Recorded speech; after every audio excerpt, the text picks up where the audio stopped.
akan menurunkan nilai demokrasi yang ada di desa. Kemudian juga bahwa seperti yang saya sampaikan tadi, ini menyangkut dengan hal prinsipil karena menyangkut terkait dengan masa jabatan yang diatur dalam Undang-Undang Dasar, eksekutif yang dipilih melalui proses pemilihan, dan juga terkait dengan demokrasi juga. Dan yang paling penting adalah bahwa Mahkamah merupakan penjaga demokrasi. Salah satu fungsinya adalah Mahkamah sebagai penjaga demokrasi atau the guardian of the democracy. Nah, oleh karena itu Mahkamah harus menjalankan fungsinya. Kemudian salah satu putusan yang kami angkat yang mulia di putusan 91 tahun 2022 tentang masa jabatan Ketua Umum Advokat, organisasi advokat, bahwa Mahkamah telah memutus masa jabatan Ketua organisasi advokat adalah 5 tahun dengan 2 periode. Nah, artinya Mahkamah telah menetapkan angka-angka yang awalnya merupakan open legal policy, tapi kemudian Mahkamah mengatakan bahwa hal ini masa jabatan advokat Ketua Umum organisasi advokat adalah 5 tahun dengan 2 periode. Walaupun memang sebenarnya dalam konstruksi berpikir dalam putusan tersebut adalah karena undang-undang tidak mengatur masa jabatan Ketua organisasi advokat sehingga dan diatur di dalam ADRT, maka perlu diatur dalam level undang-undang. Namun yang perlu dipahami sebenarnya adalah adanya penentuan angka, yaitu 5 tahun dengan 2 periode. Dan juga yang mulia, pada saat ini tengah bergulir perkara nomor 121 tahun 2022 tentang masa pensiun panitera Mahkamah Konstitusi.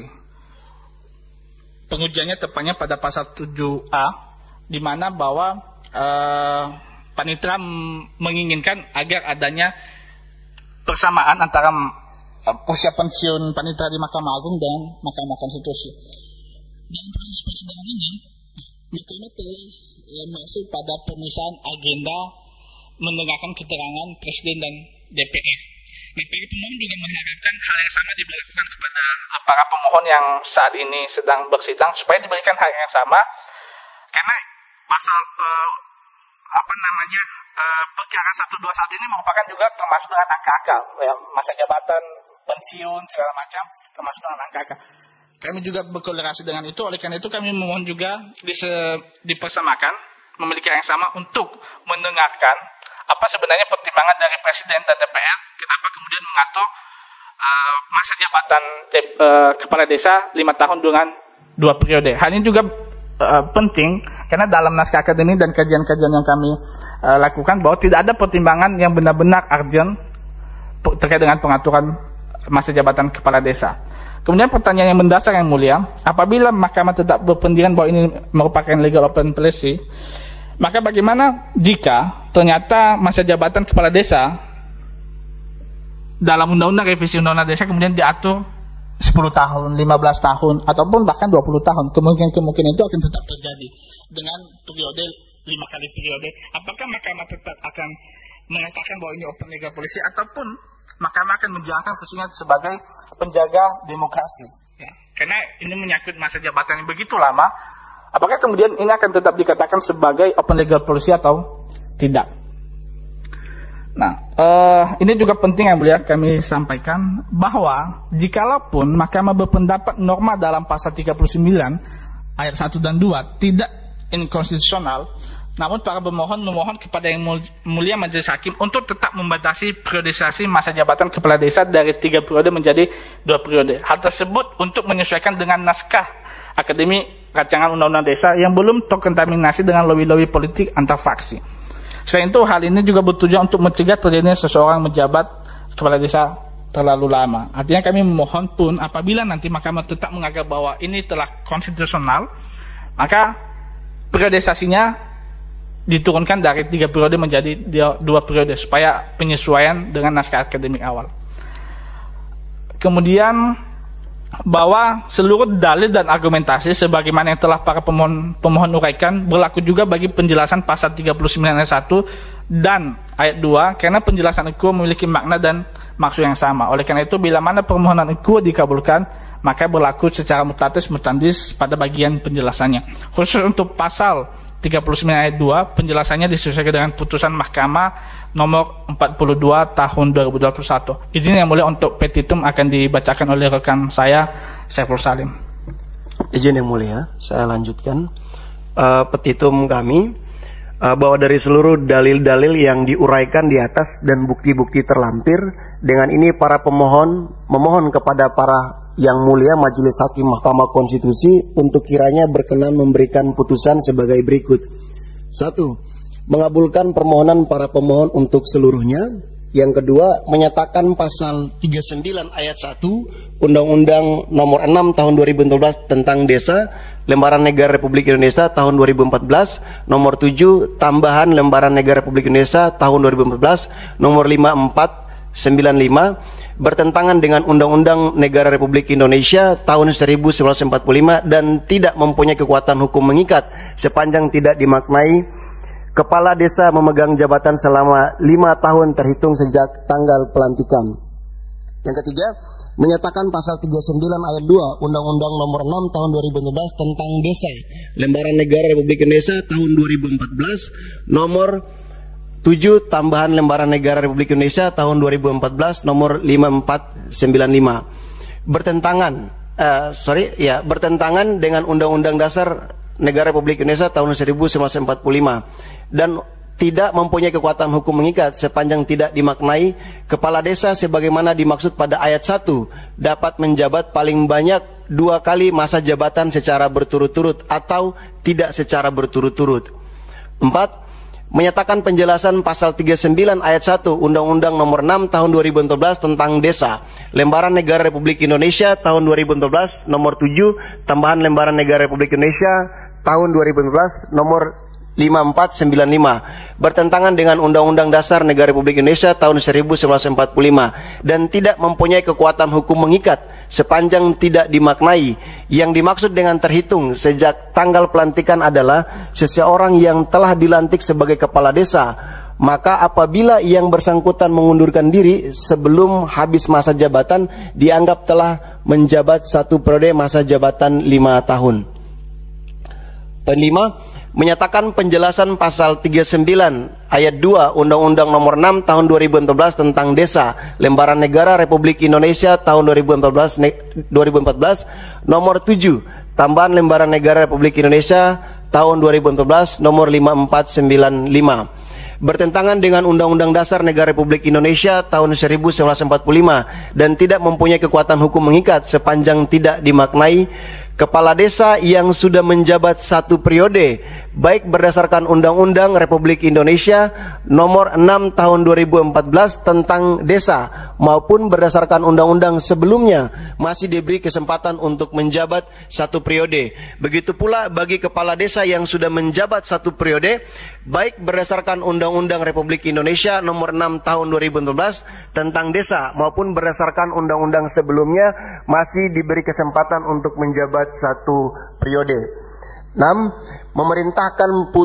Memerintahkan pemuatan putusan ini dalam Berita Negara Republik Indonesia sebagaimana mestinya, atau apabila Yang Mulia Majelis Hakim Mahkamah Konstitusi memiliki pendapat lain, mohon putusan yang seadil-adilnya atau ex equo et bono. Terima kasih Yang Mulia. Baik, izin Yang Mulia sedikit saja. Ya. Untuk petitum angka 5 terkait dengan penjelasan pasal 39 ayat 2, petitumnya itu kami telah menyesuaikan dengan putusan yang 42 Yang Mulia terkait dengan periode masa jabatan kepala desa. Terus kemudian Yang Mulia untuk alat bukti, ya, kami mohon maaf kami belum menyerahkan yang dilegalisir. Namun izin nanti untuk setelah ini kami akan menyerahkan di bagian bawah di penerimaan berkas Yang Mulia. Terus kemudian untuk di halaman 33 Yang Mulia, ada kesalahan penulisan. P4 seharusnya itu merupakan P15, mohon izin Yang Mulia. Terus kemudian halaman 34. Ini yang halaman 33 yang di mana? Halaman 33. Ya. Yang seharusnya yang tertulis P4, namun seharusnya itu merupakan P15 Yang Mulia, mohon izin ada kesalahan penulisan. Oh, yang bukti maksudnya. Betul Yang Mulia. Yang bukti paling bawah ya. Iya, betul Yang Mulia. P4 jadi P15 Yang Mulia. Oke. Terus kemudian untuk P5 di halaman 34 Ya. itu seharusnya P16 yang mulia.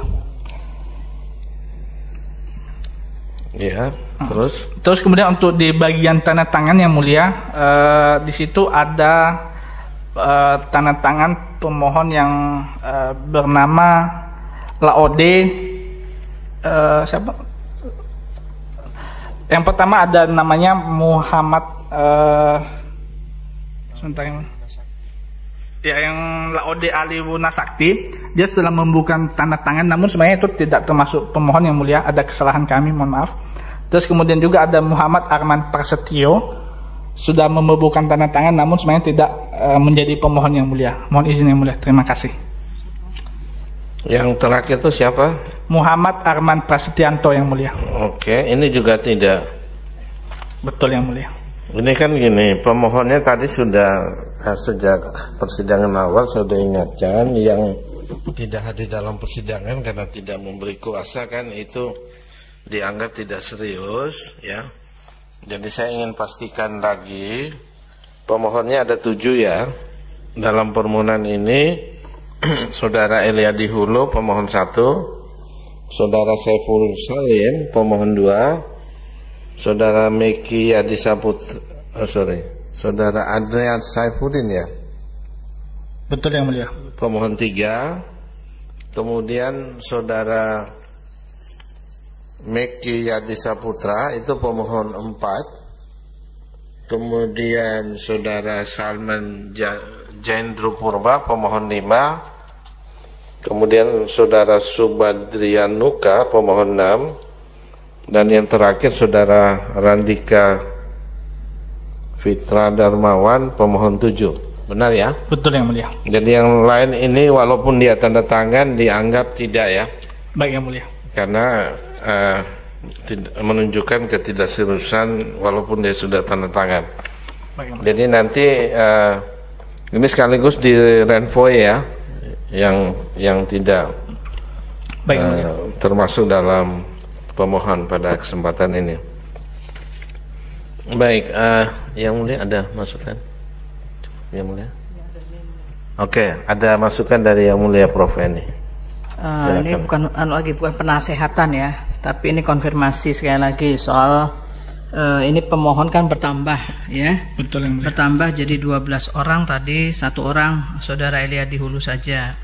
Ternyata yang tanda tangan 14 orang di belakang ini. Betul yang mulia. Berarti 2 orang itu bukanlah sebagai pemohon, begitu? Betul yang mulia. Yaitu Laude Aliwuna Sakti dan Muhammad Arman Prasetyanto. Betul ya. yang mulia. Itu ya yang bukan. Ya, kemudian yang hadir hanya 7 orang. Ini tanda tangannya tidak ada tanda tangan basah ya? Betul yang mulia. Itu kami tempel melalui Word yang mulia. Kecuali untuk Eliadi Hulu itu saya tanda tangan langsung yang mulia. Ya, saya cuma mengingatkan saja, hati-hati jangan sampai nanti tanda tangannya ada yang dipalsukan. Baik ya. yang mulia. Itu sejauh ini tidak ada yang dipalsukan yang mulia. Ya.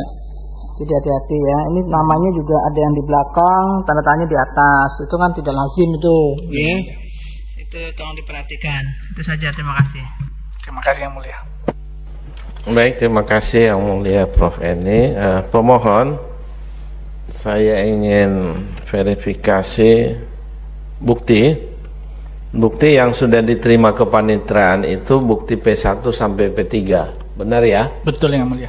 Oke, ini diverifikasi dinyatakan sah. Nah, untuk bukti yang lain ya, kalau nanti saudara pemohon janji akan segera diberikan, tapi yang diakui biasanya yang disahkan dalam persidangan ya. Jadi kalau saudara tidak menyampaikan, walaupun tadi ada perbaikan P4 dan bukti P4 P5 ya, itu kalau nanti tidak dimasukkan ya tentu tidak bisa ya. Tetapi yang pasti yang disahkan itu yang diajukan ke mahkamah melalui kepanitraan ya. Jadi yang kami sahkan sementara hanya 1 sampai 3 ya. Baik yang mulia. Baik. Nah, kemudian untuk persidangan ataupun tidak jadi persidangan berikutnya itu nanti akan hakim panel akan menyampaikan di RPH dulu yang akan dihadiri oleh 9 hakim. nanti hasilnya nanti akan disampaikan ya. Apakah nanti akan dilanjutkan dalam persidangan dan seterusnya atau tidak nanti akan disampaikan ya. Jadi kami panel ini tidak bisa memutuskan.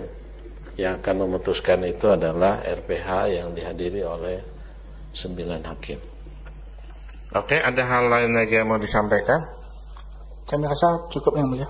Cukup ya.